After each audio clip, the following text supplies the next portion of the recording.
The Square Ball Podcast.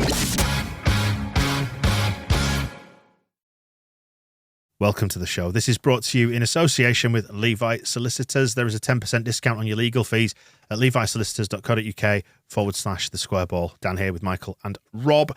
We're previewing Arsenal on Sunday. Looking forward to this one? Yeah, not much. They're quite good, aren't they? Seems to be. I mean, we often rely on the information from internet charlatans who scored.com. Strengths and weaknesses, this is. Strengths, they've got a lot. I don't need to necessarily list them all, but a lot of it relates to scoring goals and that, and attacking. Creating them, scoring them, team stuff, individual stuff. Good at all of it, aren't they, at the minute? I didn't see this coming, I have to say. I sort of assumed Arteta was going to be sacked at some stage because he's been there ages now, hasn't he, in Premier League terms. And I thought they'd just have another drop. It still might happen, in fairness. They might lose 4 on the bounce and they'll all want him sacked. And starting on Sunday. He'll be a war criminal again. Do you think starting on Sunday? You should state very clearly, I know we've mentioned that before, so we know the reference to war criminal. That was what they said on, was it Arsenal Fans TV? Arsenal Fans TV said it was a war crime that he was committing. Mm-hmm. Well, that's the thing, like their fans generally hate their team and manager and everything about that club. And yet this year, a mate of mine who's an Arsenal fan has been texting me, getting very, very excited very, very quickly. I think he started out sort of being sarcastic, being like, are you ready to see the new Invincibles? And then at the weekend, when they beat Liverpool, it was, we're preparing the open top bus tour now. So, God, I hope we win and just ruin it all. I mean, it could be a Thomas Christensen in the Championship start where they just go off, get off to a bit of a flyer and they think, bloody hell, we've cracked it here. And then they get absolutely slapped down by Jesse Marsh and his high-pressing penis. Right, run with my logic here. Go on. So I'm looking at the table. They've played 9 games. I think, let me just update this because it has a tendency to show the wrong information if I don't. Played 9 games, won 8, drawn none. They've lost 1. They've scored 23 goals. They've conceded 10 out of 9 games. So that means on average they concede 1 per game.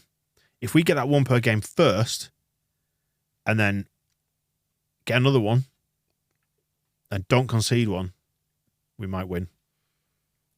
I don't think you needed the initial statistics to say that.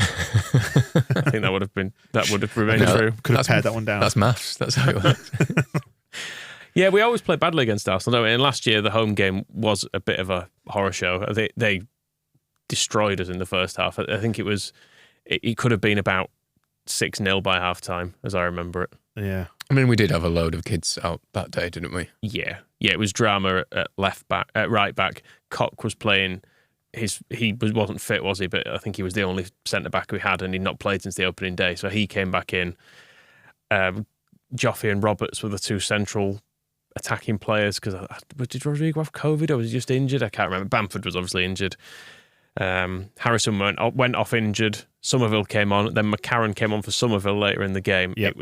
It was just a fucking shambles. I remember it was a really strange day because I remember drinking in town with some friends beforehand. And it was like one of the first times I'd felt, I would say after the pandemic or during the pandemic or whatever, but it was one of the first times I felt like, oh yeah, this is what like just being out used to feel like. But everyone knew that, oh, we're about to go back into lockdown. But there was a sense of, should we just stay in the pub?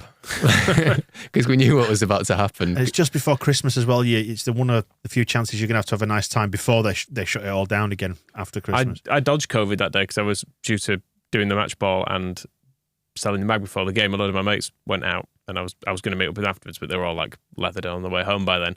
But I think like 7 out of 8 of them all got COVID that day as well. Right. So I did not ruin Christmas at least. Yeah, well, which was something.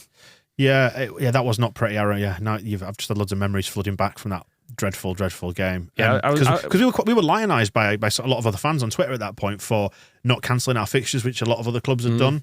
Which I kind of wish we had done now, to be perfectly honest. Yeah, would it have made any difference? I don't know. When I was looking back into what had happened in that game, because I remembered it being awful, but yeah, I did uncover the stat that Opta said it was the most shots on target in the first half of a game since they had started collecting that stat in 2003. It's almost like we had a bunch of kids in there, isn't it?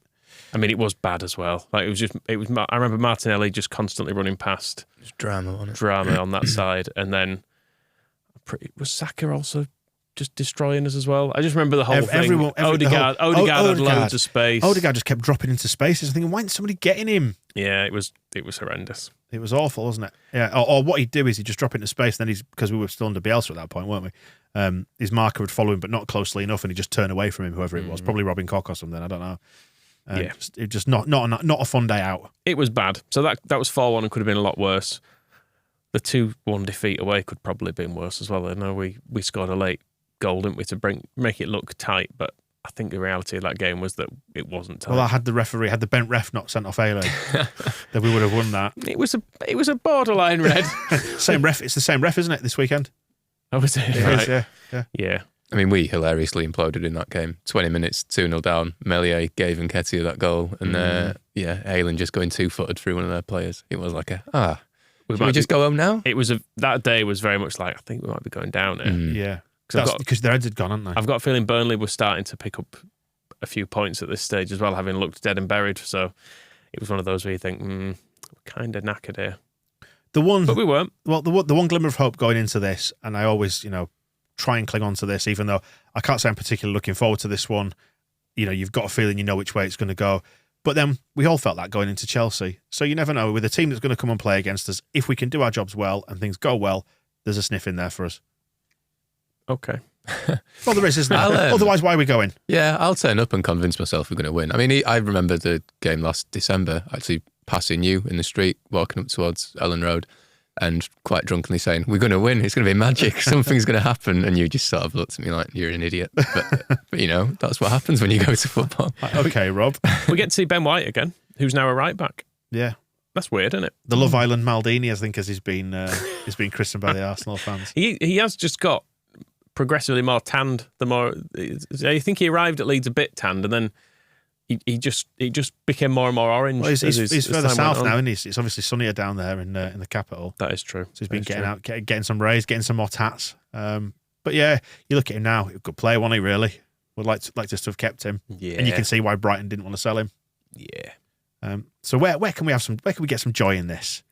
Well, who plays? Let's look at our record against them for some joy. As long as Mark Viduka plays, then I think we have a good chance of winning, because that was the last time we won a game against them. Actually, just looking through, I mean, obviously we had a big old break in between times, didn't we? But we did play them a few times in the cup, which has skewed the stats so many times in the cup, somewhat. Too many times in the cup. So let's go from our last victory there, 4th of May 2003, so nearly 20 years ago. Fucking hell. November 2003, lost at home. January 2004, FA Cup, lost at home. April 2004, lost away, 5-0.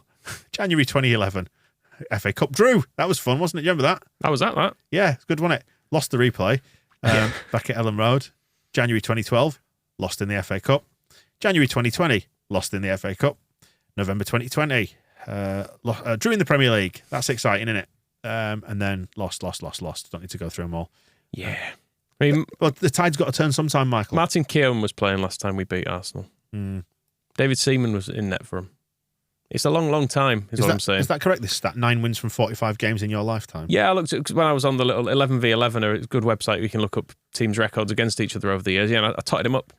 So 9 wins from 45 games. If only I'd been born in 1972. The mention of Martin Keown then has just reminded me of when he was a pundit at the side of the pitch at the Emirates in one of the cup games, and he got hit on the head by the ball by, I think, Michael Brown. That was the draw, I think, wasn't it? I can't remember now, but he pretended it was the best thing he did in his Leeds career. Yeah, it was, and Keown really pretended that he wasn't bothered, and you could tell it really annoyed him. Unbothered?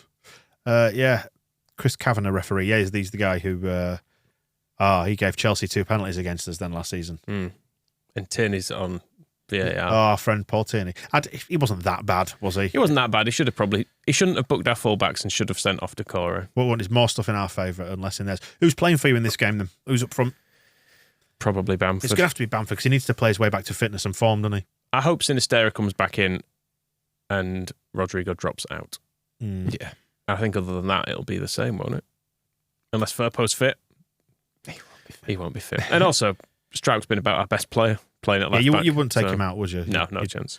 You'd leave him in. Yeah, that is the Rodrigo question, isn't it? Get rid of him. Get rid of him.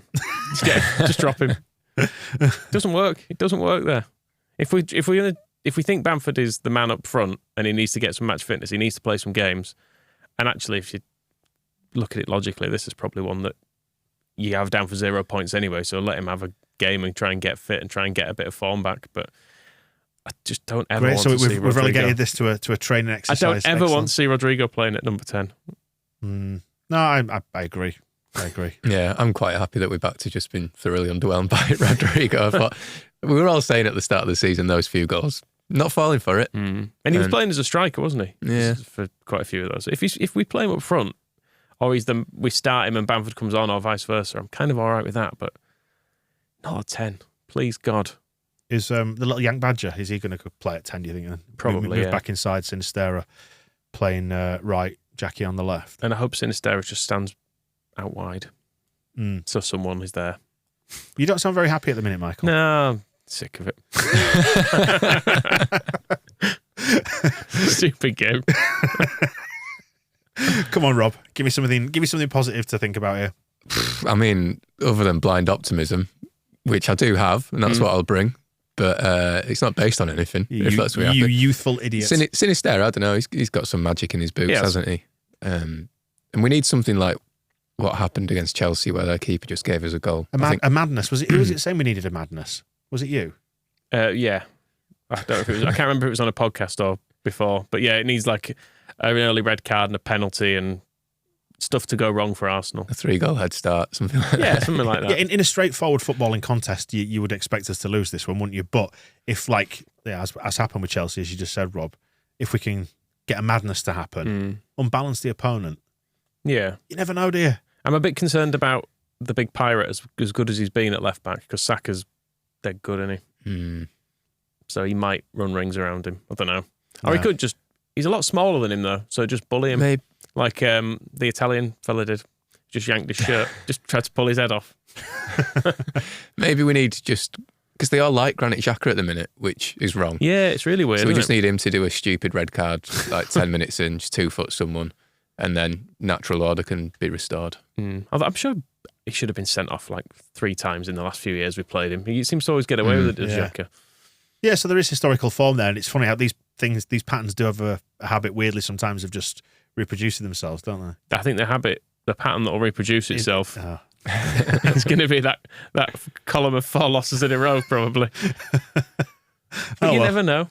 You never know. Listen, Michael, come on. We're in this because this is fun. This is escapism. This is our hobby, and you're not looking forward to it. I am looking forward to it. Got a new issue of the mag out, haven't we, as well? Yeah, do you know, I do enjoy going to games. I don't think you do. I do. Of course I do. What part of it do you enjoy? Shouting and stuff. Carrying on. Final whistle. Normally when the sweet relief. Out of the house.